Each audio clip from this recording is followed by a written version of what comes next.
नाजरीन, आप देख रहे हैं एशियन न्यूज़ HD और मैं हूं मलिक खुर्शीद हसन। खबर शामिल कर रहे हैं बहावलपुर से। मैडम फरहीन अब्बासी की रिपोर्ट के मुताबिक SHO फरहान हुसैन ने दौरान ड्यूटी अच्छा अमल करके पुलिस की इज़्ज़त व वक़ार में इजाफा किया और महकमे के लिए एक मिसाल बन गए। उस्ताद की इज़्ज़त व ताज़ीम करने वाले शागिर्द ही मुआशरे में इज़्ज़त व मकाम पाते हैं और तारीख़ में अपना नाम रकम कर जाते हैं।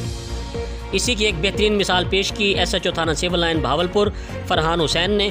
अमली तौर पर अपनी 7वीं क्लास के उस्ताद सैयद अनवर शाह जब थाना में उनके पास किसी मसला के लिए आए तो SHO फरहान हुसैन ने उस्ताद के कदमों में बैठकर ना सिर्फ उनका मसला सुना बल्कि फ़ौरी तौर पर हल भी किया और ये अमल करके वो पुलिस के तमाम अफसरान के लिए मिसाल बन गए। अल्लाह करीम सबको अपने असातिज़ा की दिली इज़्ज़त करने की तौफ़ीक़ अता फ़रमाए और फरहान हुसैन को मज़ीद तरक्की अता फ़रमाए।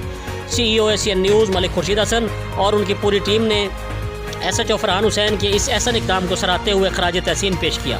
बिलाशुबा आप तमाम पुलिस अफसरान के लिए एक मिसाल बन चुके हैं। जी, मज़ीद खबरों और अपडेट से बाखबर रहने के लिए देखते रहिए एशियन न्यूज़ HD।